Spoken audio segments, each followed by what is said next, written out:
canal Casa Interna. Estamos aqui hoje recebendo uma convidada para o nosso primeiro episódio, né? Então a gente vai falar sobre autoconfiança e hoje eu tenho a Mari aqui, que também é psicóloga. Seja bem-vinda, Mari. Obrigada. Gente, eu tenho um carinho muito especial com a Mari e é um prazer estar recebendo ela aqui hoje para falar sobre autoconfiança. É um prazer todo meu. Mari, conta pra gente um pouco como que você chegou na psicologia, quais as experiências marcaram sua trajetória, a questão, né, da autoconfiança, o que significa isso para você, tanto na vida pessoal quanto na sua vida profissional.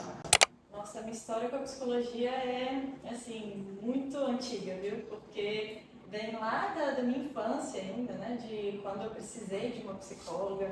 E a autoconfiança, ela sempre teve que estar ali, né, na minha vida. Eu sempre não, desde que, né, algumas coisas ocorreram aí na minha vida, eu precisei de terapia. Então, eu sempre trabalhei essa questão da autoconfiança e é isso.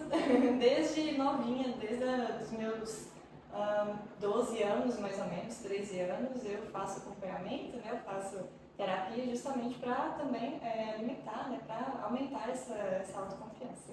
E foi uma coisa que você percebeu, assim, ao longo da vida mesmo, tipo, teve o toque de algum familiar, alguém falou com você sobre isso, que era necessário, né, fazer o acompanhamento?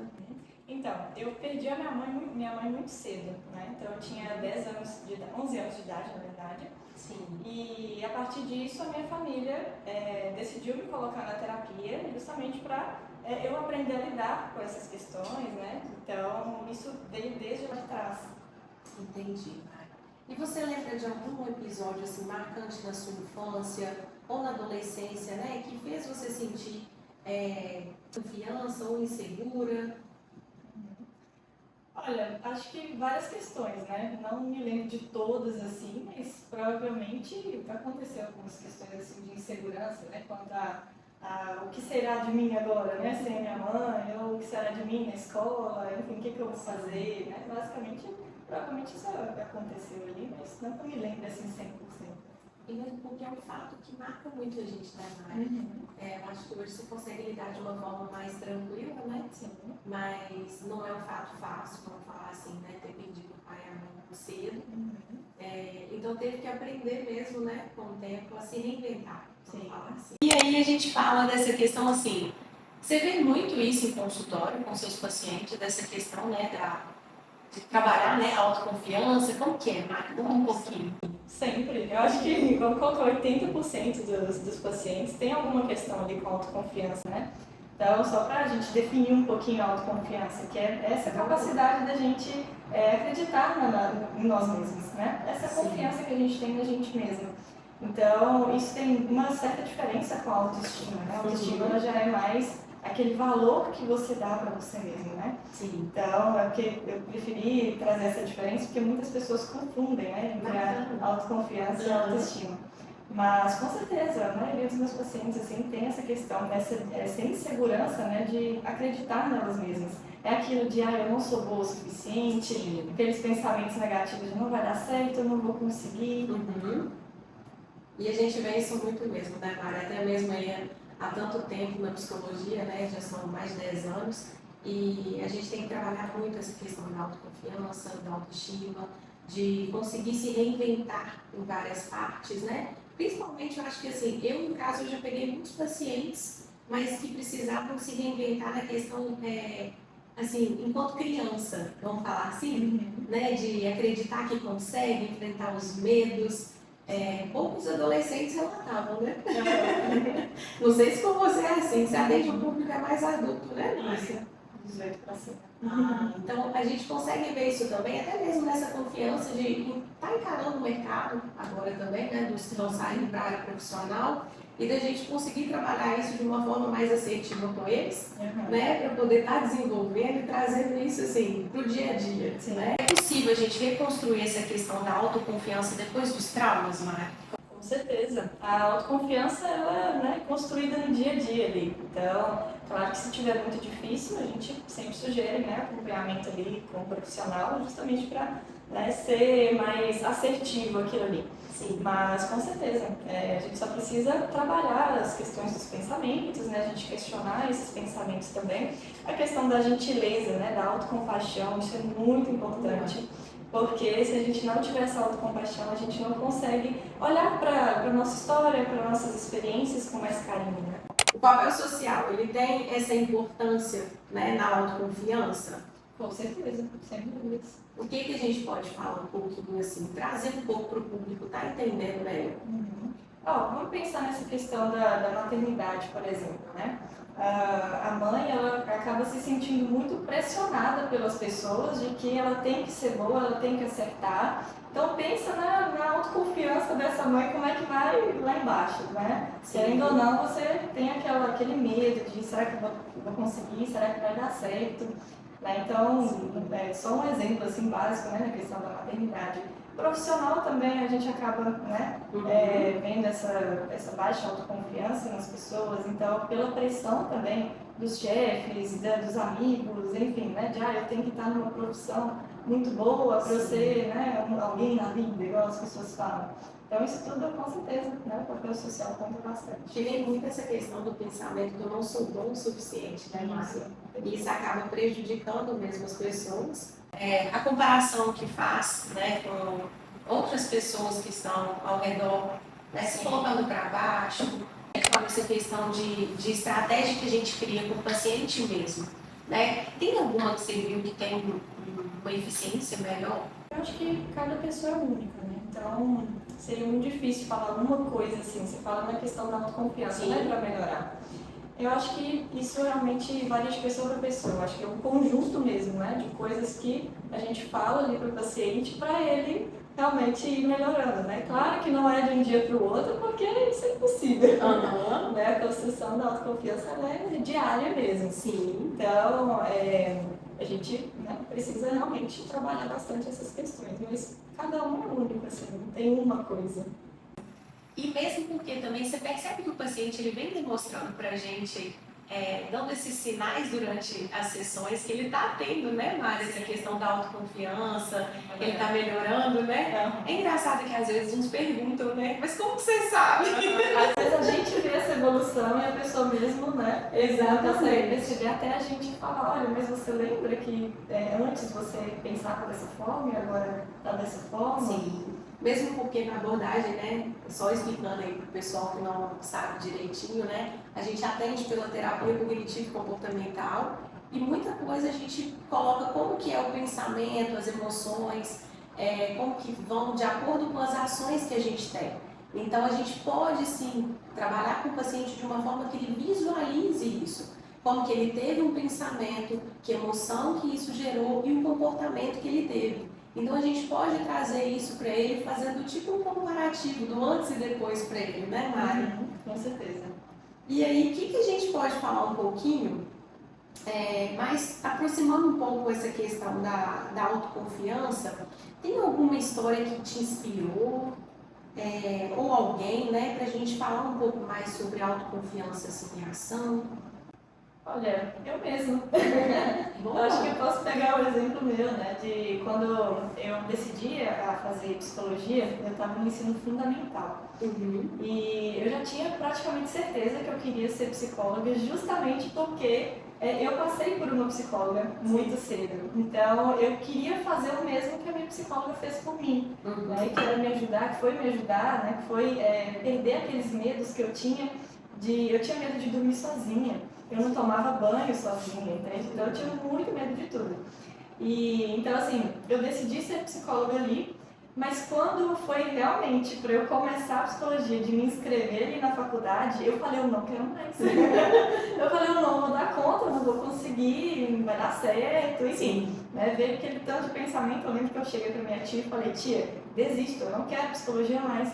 E ela, Mari, como assim? Você vai desistir agora, na hora já de você entrar para a faculdade? Sim, eu não quero mais. Até que, né, eu fui trabalhando essa autoconfiança mesmo, né? De confiar mais em mim, de que, não, peraí, você já tentou? né? Aquela questão de, poxa, mas você já tentou para ver se vai dar certo? Uhum. Porque às vezes a gente tem muito aquela questão, né, de tipo, eu tenho que me sentir pronta para eu começar alguma coisa. E não, a gente não precisa se sentir pronta para algo, né? A gente precisa entender qual que é aquele atual momento, o porquê que você quer aquilo, o seu objetivo com aquilo e seguir, né, perante aquele objetivo ali para a gente alcançar. Então, eu acho que a maior história, assim, pensando em mim mesma, né, foi essa questão da autoconfiança de, não, peraí, Maria, vamos lá, vamos tentar, mas se não der certo, a gente recalcula. E você lembra qual pensamento, assim, Mari, que vinha nesse início, tipo, eu não quero, tia, tipo assim, não vou tentar, você lembra o que vinha na sua mente? Era basicamente isso, eu não vou dar conta. É mesmo? Era isso, era o principal, assim, eu não vou dar conta. Não vai dar certo. Dá medo, né, Mari? Tudo aquilo que é novo, né? A gente sente mesmo esse receio, esse medo de estar enfrentando, né? Eu também. Gente, no meu início eu achava que eu ia ser da área de odonto, né? Eu ia tentar odonto, na verdade, não psicologia. E depois que eu falei assim, não, vou tentar, passei, falei, vou, se não der certo eu me reinvento. Apaixonei por psicologia, amei, assim, a Mari formou, gente, na mesma faculdade que eu formei, então, assim, conhece os professores, né, que a gente tem lá, e que era da nossa época, e é uma das professoras que me encantou mesmo, né, de estar, assim, descobrindo um pouco mais da psicologia, de estar persistindo, vamos falar assim, para dar continuidade no curso, mas sim, o medo, ele veio de uma forma assim, vou abandonar, não vou nem tentar. E aí, aos poucos, quando eu fui vendo que tinham outras pessoas também na sala, igual a gente, né? Aí eu comecei a ver que não, a gente está indo para o caminho, vai dar certo. Então foi um enfrentamento também, assim. Sim. O medo, a gente vê que tudo aquilo que é novo faz parte, né, Mari? É a ansiedade, né, Camila? Quando a gente é muito ansiosa, assim, a gente acaba focando tanto no presente, não no futuro, né? Que de certa forma a gente foca tanto no negativo que isso acaba minando mesmo a nossa autoconfiança. De tipo, se eu estou focando no negativo, não vai dar certo. Entende? Então, de certa forma, essa questão da ansiedade também, ela mina muito essa autoconfiança. Sim. Mari, então vamos voltar ao seguinte, como que a gente pode lidar melhor com esses pensamentos sabotadores? Olha, pensando pela abordagem, né, da TCC, a gente sempre vai partir do ponto de que o pensamento ele influencia, né, em como a gente vai reagir com as nossas, né, como que a gente vai reagir. Então, assim, não é a situação em si que vai dizer como que a gente vai se sentir e se comportar, mas sim a maneira que a gente pensa sobre aquilo. Sim. Então, a partir disso, né, pensando desse modo, tudo que a gente pensa, então se a gente pensa coisas negativas, isso vai influenciar com certeza em como a gente vai se sentir e como a gente vai se comportar. Né? O comportamento é a ação, o que a gente faz quando a gente pensa e sente tal coisa. Então, vamos pensar, se eu penso, eu não vou conseguir, e eu focar nesse pensamento, vai me gerar qual emoção? Tristeza, ansiedade, né? Frustração, talvez, medo. Então, isso vai me gerar um comportamento de provavelmente evitação daquilo. Né? Então, eu vou retrair, eu vou ficar mais tímida com aquilo também, não sei, né? Algum comportamento ali você vai ter. Mas, então, a gente começar a trabalhar os nossos pensamentos. O que você está pensando sobre aquilo? Mas eu não sei o que eu penso. Então, a gente precisa tirar esses pensamentos do automático. Por quê? Porque justamente por isso, eles estão tão automáticos que muitas vezes a gente não percebe esses pensamentos. Né? Eles vêm assim e você nem percebe. Sim. Então, quando a gente tira esse pensamento do automático, a gente meio que consegue questionar eles. Então, peraí, mas eu tenho 100% de certeza que isso não vai dar certo? Entende? Que eu não vou dar conta? Sim. Mas ela é evidência, né? Então eu vou buscar a evidência desse pensamento. Eu tenho 100% de certeza de que isso não vai dar certo? Não tenho. Então, e se eu tentar? O que pode acontecer? Tem até uma frase que eu sempre falo com os meus pacientes, que é o seguinte, digamos que então não deu certo. O que você vai fazer com isso? Sim. Como que você vai lidar com isso?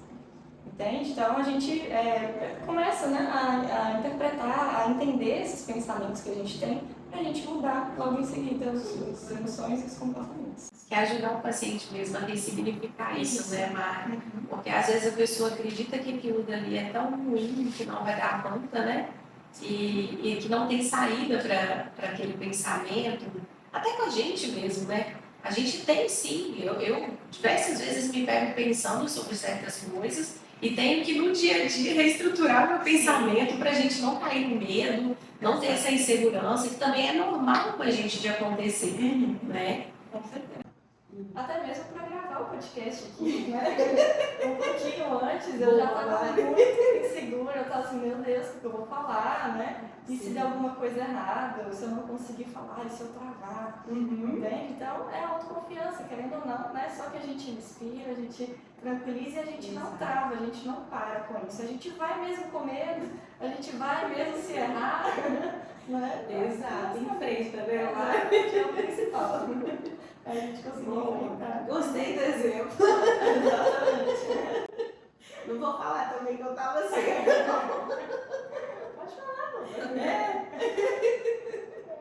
E aí a gente usa também, Mari, foi até bom você ter falado assim, quando o paciente ele está nesse processo de identificação, a gente acaba inventando, vamos falar assim, nem inventando, colocando em prática com eles alguns treinos de respiração, para criar algumas habilidades. Geralmente, você que faz o atendimento online atualmente, Mari, como que está sendo essa questão do treinamento, vamos falar assim, não sei, né, da respiração diafragmática, como que está sendo esse processo? Você consegue incluir ou não? Sem dúvidas, esse é o principal, né? Sim. Também para a gente começar nesse treino de habilidades, né? Para a gente conseguir realmente sair do ponto A para o ponto B, digamos assim, né? Claro que cada um tem o seu processo, né? Isso é único mesmo, não tem tipo, um mês, então eu já vou estar 100% segura. Não, isso depende de cada pessoa, né? Mas é o principal, assim, a gente fazer aquela, até mesmo a de sensibilização, né, sistemática que a gente fala. Então, se você está com medo de alguma coisa, vamos tentar aos pouquinhos, né? A gente conseguir, sei lá, uma coisinha pequenininha aqui, a gente subir na escadinha até a gente chegar no medo maior. Por exemplo, quem tem muito medo de falar em público, a gente, né, vai a gente tem uma escada dos medos, né, que a gente coloca lá em cima, aquele medo maior, e aqui embaixo aquele medo pequenininho, né, que você ainda tem, mas que se você vai alcançando aquela escadinha lá, você chega até o topo. De passo a passo a gente vai chegando, né? Exatamente. É aquele 1% todos os dias, né? Isso mesmo. O importante é não parar, né, mano? Isso, Tem que insistir. Exatamente. Tá com medo mesmo. Isso aí. Mari, e tem algum exemplo assim de pequenas ações diárias que a gente pode ter para estar cultivando essa confiança? Temos vários. Então a gente pode pensar, primeiro, né, essa questão dos pensamentos, da gente tirar eles do automático. O que você está pensando ali sobre aquilo que te causa medo? Então, por que eu estou com medo de tal coisa? Por que eu estou insegura por tal coisa? Começa a questionar aqueles pensamentos de, não vai dar certo, mas por que não vai dar certo? Qual a certeza que eu tenho disso? E aí, a gente questionar isso é uma prática maravilhosa, muito valiosa. A autocompaixão, né? Porque se você não tiver uma autocompaixão ali, uma gentileza com você mesmo, você só vai se martelando ali, né? Vai falando só coisas negativas para você. E se a gente foca no negativo, é aquilo. Né? A gente sempre também vai ter emoções e comportamentos negativos. Várias outras coisas, vamos pensar também em se cercar de pessoas que nos inspiram e nos colocam para cima. Porque se a gente ficar cercado de pessoas só negativas que te jogam para baixo, como que você vai sair daquilo ali, entende? Porque se a pessoa estava falando, não vai dar certo não, nossa, mas fulano faz melhor do que você. Você vai pegando aquilo ali, você vai absorvendo aquilo tudo ali e você acaba que não sai daquele ciclo ali, entende? A gente fala muito também dessa questão da autocrítica, né, Mari? Eu falo isso porque realmente eu sou uma pessoa que eu me critico muito, eu exijo muito de mim, reconheço isso. E acho que você também, né, Mari? Quem também não tem isso, né? Exato. Mas a gente vê também que a autocrítica a gente precisa ponderar em determinados momentos para que ela não seja só igual a gente fala lá no medo. Geralmente quando a gente trabalha com o paciente, a gente mostra para ele que o medo ele pode ser um medo produtivo ou improdutivo, né? E aí, como que você vê isso assim? Tem algum exemplo que você pode trazer, por exemplo, para algum paciente que você mostra para ele que ele pode ter uma ação positiva ou algo que possa dar para ele um auxílio nessa melhora de comportamento? Olha, vamos pegar então o exemplo que a gente deu aqui anteriormente, né, de falar em público. Muitas pessoas têm esse medo, né, de falar em público, às vezes até é questão profissional mesmo, que precisa falar em público. Então, vou pegar um exemplo, de segurança do trabalho, né, que tem que fazer o BDS ali, então, de certa forma, ele precisa falar em público, mas tem esse medo. Então, a gente orienta, né, claro que a primeira parte é a questão da TCC, né, da autocompaixão, todas as coisas que a gente já falou aqui, mas também a gente pode pensar em cursos de oratória, a gente pode pensar em se inserir em grupos, né, de pessoas ali para aprender a se comunicar melhor. Né? Então a gente tem várias coisinhas ali que a gente pode fazer, né? Hoje em dia existem cursos aí online, né, que tem muito mais facilidade, então a gente pode pensar em várias coisinhas, mas sempre naquela escadinha, né? A gente vai no meio mais tranquilo, né, e depois a gente vai subindo a escadinha até alcançar aquele topo.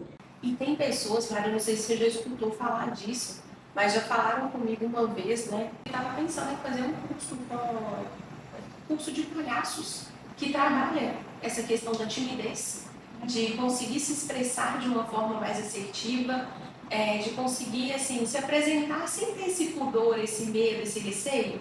Eu achei bacana, né, de ter vindo com essa ideia. Eu nunca tinha pensado sobre isso. Você já escutou algo parecido? Sobre essa do palhaço, achei legal. Então, são cursos, né, de teatro, né, traz muito isso também. Sim. Apresentações, né, de dança, às vezes de alguma palestra que a gente tem que dar, teatro, isso mesmo. Isso tudo traz pra gente um enfrentamento que a gente fala nesse nível, né, vamos falar assim, o conta-gota, de passo a passo, igual a escadinha, para poder chegar no nível em que a tranquilidade já esteja presente, que consiga expressar tudo de uma forma mais assertiva. A importância que tem, né, Mari, de renomear as emoções como o medo, a insegurança. Como que você pode falar aí um pouquinho pra gente sobre isso? Eu acho que isso é de extrema importância, né? Porque a gente só consegue, muitas vezes a gente só consegue perceber que a gente não tá legal pelas nossas emoções. Né? Então, eu tenho até uma metáfora que eu passo para os meus pacientes, que ela é assim: a gente vai imaginar que você está sentada no sofá da sua casa e você está assistindo televisão. E aí entra um bicho muito perigoso. A gente já imagina, a gente pensa, nossa, entrou um bicho perigoso. O que você vai fazer? Provavelmente você vai, se você estiver sozinha e tudo mais, você vai pegar e vai procurar esse bicho para tirar esse bicho da sua casa. Certo? Aí quando eu falo isso, muitos pacientes falam, eu vou embora. Eu vou embora, deixa o bicho lá e eu vou embora. Mas vamos pensar nesse sentido, né? Que aí você pegou, levantou do sofá e foi procurar esse bicho. Só que digamos que você não achou esse bicho. Qual que vai ser a emoção que você vai sentir ali na hora? Uma frustração. Um medo, né? De, tipo, meu Deus, tem um bicho na minha casa, eu não sei onde é que ele tá também. Isso. Né? Então, por isso que é importante a gente nomear o que a gente está sentindo. Por quê? A partir desse medo, né, a gente vai começar a entender as estratégias que a gente vai usar para aquilo ali. Então tá, digamos que agora você achou esse bicho. O que você vai sentir ali na hora? Um alívio. Exatamente. Mas o medo deixou de existir? Não. A diferença é que agora você consegue achar uma estratégia para você lidar com esse medo. Entende? Por isso que é importante a gente nomear o que a gente está sentindo. Então, um outro exemplo também, eu fui dar uma palestra numa empresa bem reconhecida do mundo inteiro, na verdade, né? Eu não vou citar nomes. Mas, e aí, a pessoa tinha falado assim, Mari, eu preciso que você faça uma roda de conversa com o pessoal aqui da empresa e tal, tinha acontecido algumas coisas e eu falei, tudo bem, vamos embora. Me planejei toda, cara, bonitinho e tal. Cheguei lá, a menina virou pra mim e falou assim, Mariana, vai ser uma palestra. Nossa, eu gelei toda, falei, o quê? Por quê? Na minha cabeça, roda de conversa, vai estar todo mundo sentadinho, bonitinho, e eu vou falar ali para poucas pessoas, né? Agora, palestra, e a primeira coisa que eu perguntei, quantas pessoas? Ela, não sei, umas 30 mais ou menos. Nossa, eu gelei toda. Ou seja, eu senti a minha emoção, eu na hora eu pensei, calma que eu tô ansiosa. Eu falei com ela, fulana, eu preciso ir no banheiro, daqui a uns 5 ou 10 minutinhos eu volto. Dito e feito. Fui lá, peguei minhas coisinhas, fui no banheiro, fiz uma respiração, joguei água na minha mão, joguei água no meu rosto, eu falei, se sair maquiagem eu passo de novo, não tem problema. Mas eu precisava me regular ali na hora, né, para depois eu voltar e tudo mais. E foi uma maravilhosa palestra, ou seja, o medo deixou de existir. a insegurança deixou de existir? Não. Mas o que aconteceu foi que eu soube usar estratégias para lidar com aquelas emoções que eu tinha. Mari, você me fez lembrar do dia, do dia que eu fui dar uma palestra numa faculdade e era para uma turma de nutrição. E aí eu fui falar exatamente sobre a TCC. E a gente que está acostumado, a gente fala muito TCC de uma forma muito natural. Só que quando a gente pega o pessoal da faculdade, TCC, trabalho de conclusão de curso, ok? E aí eu estava lá toda empolgada, explicando, né, emoção, pensamento, ação, tal. E aí eu fui e falei TCC. Era, sem brincadeira, 90 pessoas dentro da sala. A ansiedade estava já assim, lá em cima. E aí, na hora que eu falei TCC, eu olhei para todo mundo e falei, vocês conhecem? Aí teve um que foi, olhou e falou assim, nossa, péssimo. Mari, eu gelei tudo. Aquilo me desconcertou tudo. Eu perdi o foco da palestra. Só que quando ele falou, eu falei, como assim? É de terapia? Ele, não, conclusão de curso. Nossa, você até me aliviou. Só que o que ele fez comigo naquele momento? Ele jogou toda a minha ansiedade lá em cima. Por quê? Eu estava num ambiente que ninguém conhecia sobre o assunto que eu estava falando. Era transtorno alimentar. E aí fui apresentar de acordo com a terapia cognitivo-comportamental. Quando eu uso o termo TCC e ele vem trazer essa questão do trabalho de conclusão de curso, na hora eu fui brinquei e falei, não, peraí, eu tenho até que relaxar agora. Depois das 10 você me deixou tenso. Sobe, a gente dá a sensação de branco. Isso, na hora, como que eu me regulei? A minha irmã estava comigo, eu olhei para ela sentada na plateia, né? Dei aquela respirada assim, tipo assim, me dá força, eu preciso. Voltei, continuei, consegui concluir. Mas foi algo que na hora mesmo, se a gente não consegue fazer essa questão que você falou da regulação, a gente fica desnorteado mesmo nos assuntos, né? Ô Mari, por falar, né, nesse público aí que a gente está comentando sobre faculdade, né? O que a gente pode trazer para eles um pouco aí para trabalhar sobre insegurança aí? Nossa, eu vejo muita, né? Até porque eu dou mentorias para psicólogas recém-formadas, então, assim, é um público que tem muita insegurança, muita mesmo. É como se realmente esquecesse de tudo da faculdade, né? Aquela coisa de, ok, formei agora, o que eu vou fazer? Exato. Então, não sabe às vezes por onde começar, né? Então, a gente precisa, por isso que a mentoria é importante, né? A gente ter uma pessoa ali para auxiliar, para pegar na mão mesmo e falar, não, vamos embora, eu vou com você, todas as dúvidas, né? Tudo que você precisar, eu estou aqui. Então, por isso que é muito importante, né? A gente ter uma pessoa ali para a gente contar mesmo. E insegurança é, assim, sei lá, vamos colocar 90% das pessoas, né, que formam, acho que não só da psicologia, lógico, né, mas todas as profissões aí do mundo praticamente, que a gente se forma e a gente vê que, nossa, e agora, o que eu vou fazer, né, por onde que eu vou começar ali? E é importante mesmo ter essa orientação, esse apoio, né, para auxiliar no enfrentamento, né, Mari, de como que eu posso estar criando esse passo a passo até ser esse profissional que tem um pouco de segurança, mas que também, claro, procure, né, que a pessoa reconheça e procure também esse auxílio do profissional e também que ele busque, além da mentoria, também uma supervisão, né, Mari? Para poder auxiliar, porque isso ajuda muito a gente no início da formação, né? Eu reconheço que isso me ajudou muito no início, assim, de conseguir me botar melhor frente ao paciente, de estar mais tranquila, de trazer técnicas que podiam me auxiliar realmente no problema dele. Muitas vezes a gente pensa no amplo, tipo, o paciente chega, fala tudo pra gente, aonde que eu vou focar, por onde que eu vou começar. E aí a gente consegue dar essa orientação também, né? De como que ele pode começar, como que ele pode se estruturar, né? Conta mais um pouquinho sobre isso com relação a esse auxílio aí com a mentoria. Sim. O principal, assim, né, para além da técnica, a gente precisa muito dessa questão da humanização.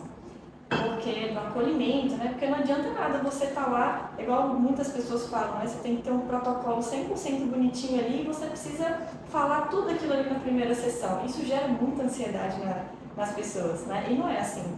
Então a gente precisa ir no acolhimento também, escutar aquele paciente. Claro que a gente tem uma certa estrutura na TCC, né, que a gente segue ali algumas questões, objetivos, né, a gente buscar os objetivos ali do paciente, a gente entender qual que é a demanda, né, as queixas iniciais, para a gente trabalhar aquilo ali. Então assim, a gente pega na mão mesmo, né, para ir aos pouquinhos. Mas a questão da insegurança, a gente trabalha muito com a prática. Porque de um dia para o outro, tá, formei, aí uma semana depois que eu peguei o CRP, eu já acho que eu vou estar segura? Não, não vai. Quanto mais prática você tiver, mais segurança você vai ter. Né? Então é aquela questão de tipo, primeiro você começa, depois você tem a perfeição. Entende? Não ao contrário, não é que você precisa ter a perfeição primeiro, ter tudo prontinho ali, né? Um consultório maravilhoso, perfeito, para você começar a atender. Então, não, eu, quando comecei a atender, eu não tinha quase nada. Eu tinha um tablet, que era de época de faculdade ali, que eu atendia e estava tudo certo. Exato. Mari, para encerrar, que mensagem que você deixa assim, para as mulheres, para as pessoas que sentem, né, essa questão de que perderam essa confiança em si mesma? Então, acho que o principal é a gente acalmar o coraçãozinho, né? Porque às vezes a gente catastrofiza muitas coisas, então a gente precisa parar um pouquinho, ter um pouquinho de paciência também, porque igual a gente conversou, né? A autoconfiança é uma construção diária. Então a gente precisa ir pequenos passos até a gente alcançar o que a gente gostaria, né? Da autoconfiança que a gente gostaria. Então a gente precisa persistir, não desistir, não deixar os medos, né, impactarem, não deixar as inseguranças dominarem, porque é aquilo que a gente falou, se a gente foca nessas emoções, a gente esquece das estratégias que a gente precisa usar para a gente sair desse lugar que a gente está. Ai, que linda! Mara, eu te agradeço pela participação. Foi maravilhoso te receber aqui. Não, saudade. E eu te agradeço. Então, pessoal, esse foi o primeiro episódio do Casa Interna e até o próximo. Tchau, tchau.